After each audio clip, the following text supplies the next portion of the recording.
కొడాలి నానికి మరి ఖోఖో అంటే చాలా బాగా ఇష్టమే అనుకుంటా ఆటల్లో.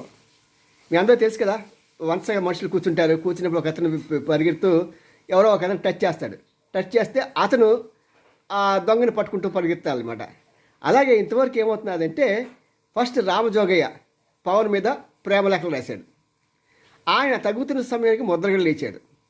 సో మొత్తానికి వీళ్ళిద్దరూ మరి వాళ్ళిద్దరికీ ఏం తాయిలాలు ఇచ్చారో జగన్మోహన్ గారు తెలియదు, కానీ మరి ముఖ్యమంత్రి పదవి ఇస్తా అన్నారో, లేకపోతే వాళ్ళ కాపులకి 60-70 మంది ఎంపీ సీట్లు కానీ ఎమ్మెల్యే సీట్లు ఇస్తా అన్నారు. ఏ వాగ్దానం చేస్తే తెలియదు. వాళ్ళిద్దరు మూకముడిగా వాళ్ళు జాయిన్ అయిపోయారు వైసీపీలో.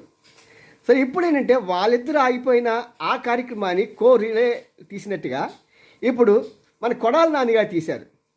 ఏమని చూడండి. ఇప్పుడు పవన్కి చంద్రబాబు వెన్నుపోటు పొడుస్తాడట.